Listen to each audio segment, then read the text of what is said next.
Perkenalkan, nama saya Mikael Didi Tandilino dengan NIM 221611150. Di sini saya akan membahas perkembangan IT.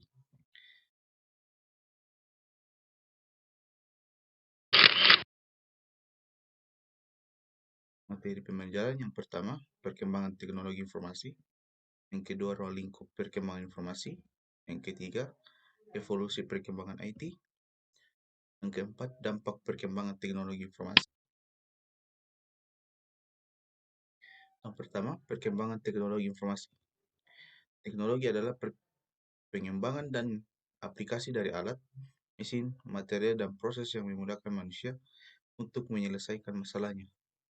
Sedangkan informasi adalah hasil pemrosesan, manipulasi, dan pengorganisasian atau penataan dari sekelompok data yang mempunyai nilai pengetahuan bagi penggunanya. Beberapa pendapat para ahli tentang pengertian teknologi informasi. Yang pertama, teknologi informasi menyangkut perangkat keras dan perangkat lunak untuk melaksanakan satu atau sejumlah tugas pemrosesan data seperti menangkap, mentransmisikan, menyimpan, mengambil, memanipulasi, atau menampilkan data yang disampaikan oleh Altair pada tahun 1992. Yang kedua, teknologi informasi adalah tidak hanya terbatas pada teknologi komputer atau perangkat keras dan perangkat lunak yang digunakan untuk memproses dan menyimpan informasi, melainkan juga menyangkut teknologi komunikasi untuk mengirim informasi yang disampaikan oleh Martin pada tahun 1999. Yang ketiga, teknologi informasi adalah studi atau peralatan elektronika, terutama komputer, untuk menyimpan, menganalisa, dan mendistribusikan informasi apa saja, termasuk kata-kata, bilangan, dan gambar, yang terdapat pada Kamus Oxford pada tahun 1995. Yang keempat, teknologi informasi adalah seperangkat alat yang membantu Anda bekerja dengan informasi dan melaksanakan tugas-tugas yang berhubungan dengan prosesan informasi yang disampaikan oleh Huck dan Ken pada tahun 1996. Dan yang kelima, teknologi informasi adalah segala bentuk teknologi yang diterapkan untuk memproses mengirim informasi bentuk elektronis yang disampaikan oleh Lucas pada tahun 2000. Contoh IT. Yang pertama, mikrokomputer. Yang kedua, komputer mainframe. Yang ketiga, pembaca barcode. Yang keempat, perangkat lunak pemrosesan transaksi.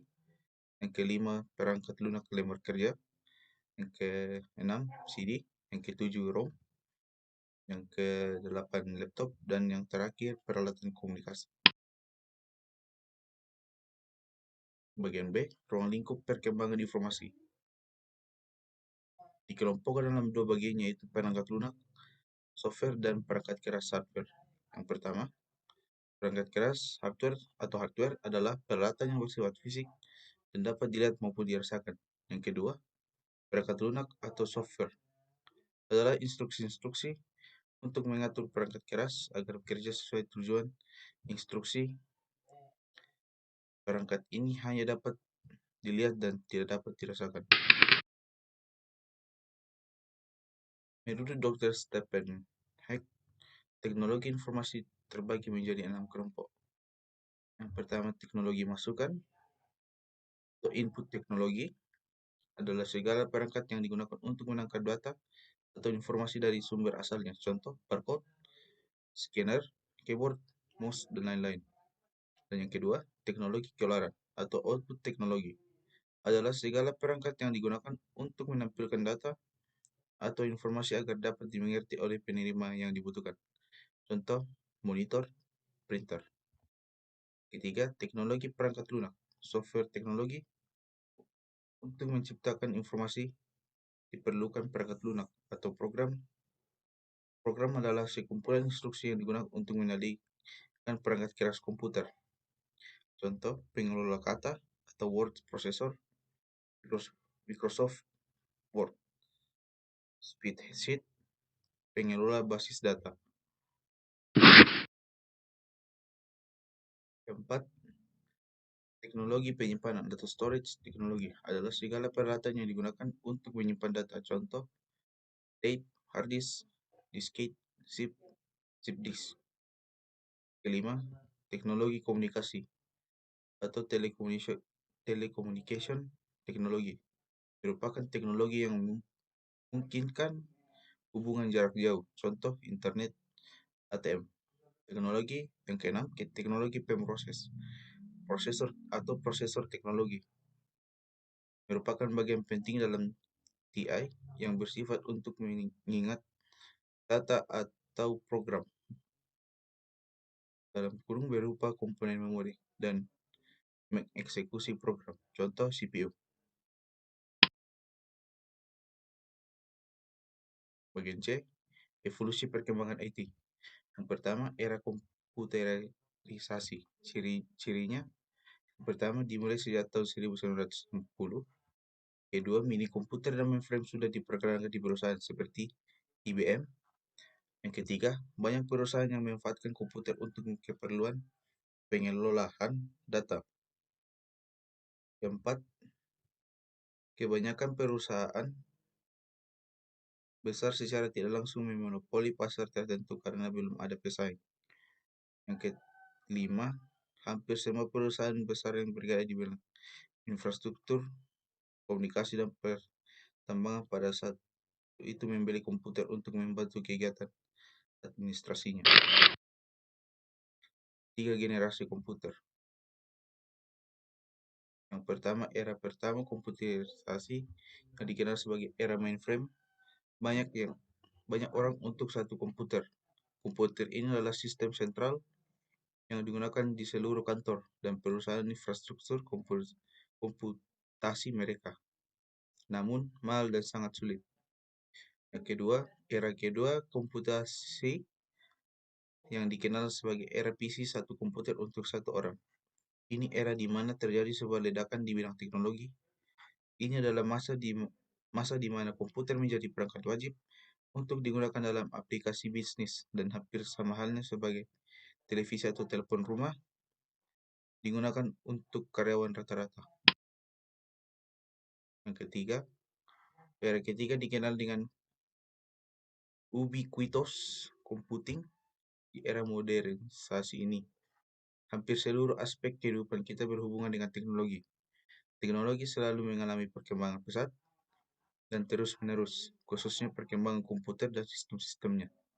Generasi saat ini dapat diistilahkan dengan generasi komputer. Generasi berikutnya akan berupa ubiquitous computing yang menekankan pada distribusi komputer ke lingkungan dibandingkan personal.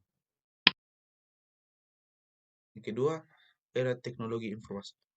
Cirinya, yang pertama dimulai sejak tahun 1970. Yang kedua, PC mulai diperkenalkan untuk menggantikan mini komputer atau mainframe. Yang ketiga, tidak seperti halnya pada era komputerisasi, ketika komputer hanya menjadi milik pribadi, divisi EDP perusahaan.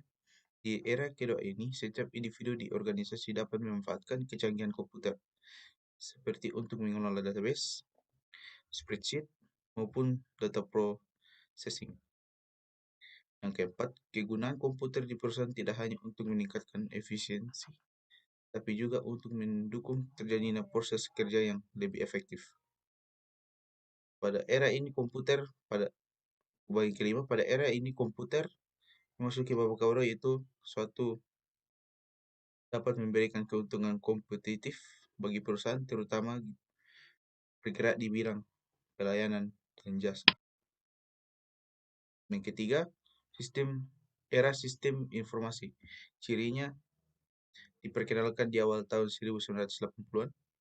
Yang kedua, teori manajemen organisasi modern mulai diperkenalkan, terutama teori manajemen perubahan. Yang ketiga, dalam pemilihan produk atau jasa yang dibutuhkan, seorang pelanggan akan mencari perusahaan yang menjual produk atau jasa tersebut. Cheaper atau lebih mudah, better lebih baik, faster lebih cepat. Yang keempat, peranan komputer dan teknologi informasi. yang digabungkan dengan komponen lain seperti proses, prosedur, struktur organisasi, SDM budaya perusahaan, manajemen, dan komponen terkait lainnya. Dalam sistem informasi yang baik merupakan salah satu kunci kebebasan perusahaan secara strategis.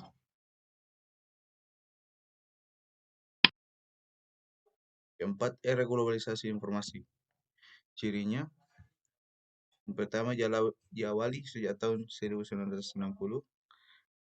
Yang kedua, tidak ada yang dapat menekan laju perkembangan teknologi informasi. Yang ketiga, penerapan teknologi LAN, MAN, WAN, dan Global Net. Yang keempat, diperkenalkan payment elektronik atau pembayaran secara elektronik.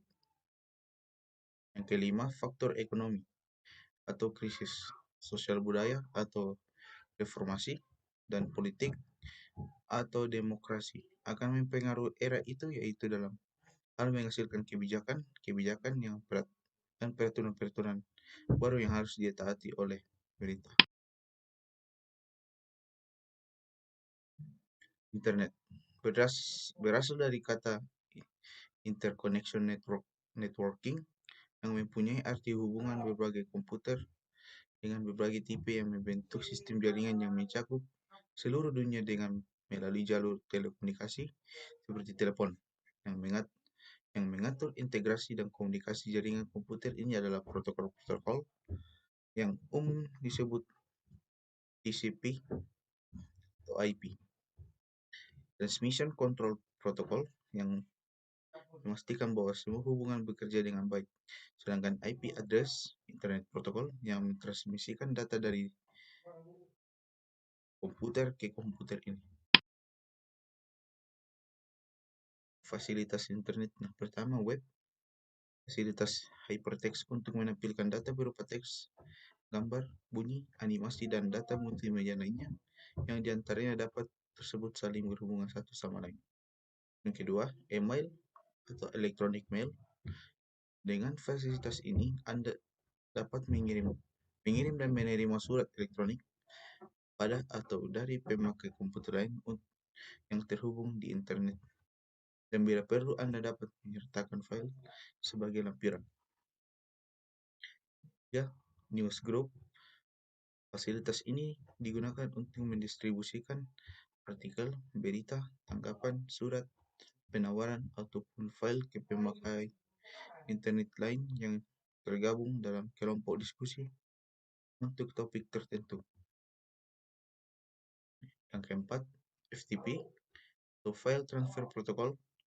Fasilitas ini digunakan untuk menghubungkan ke komputer tertentu dan bila perlu melayani atau mendownload file yang Anda dari server tersebut dan menyimpannya di komputer Anda. D. Dampak perkembangan teknologi informasi. Dengan hadirnya perkembangan teknologi informasi ini, tentunya semua faktor memiliki dampak positif dan negatif yang bisa berdampak dalam kehidupan kita.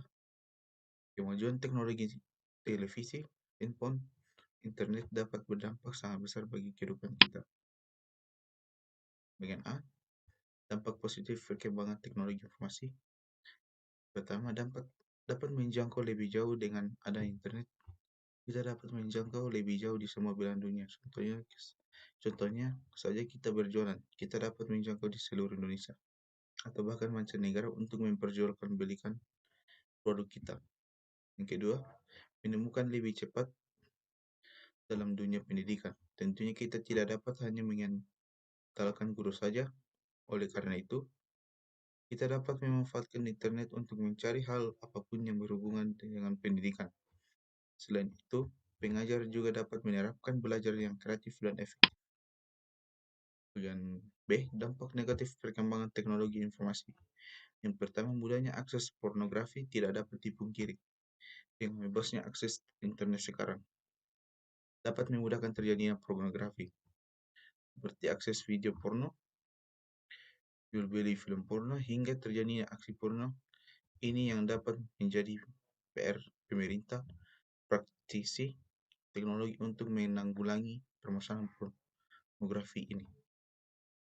Yang kedua, menjadikan malas adalah satu dampak yang paling besar dalam dunia pendidikan, adalah menjadikan pelajar malas untuk menjalankan tugas. Karena dengan adanya internet, pelajar akan dimanjakan dengan komputer, maka akan lebih senang di depan komputer daripada mengerjakan tugas mereka.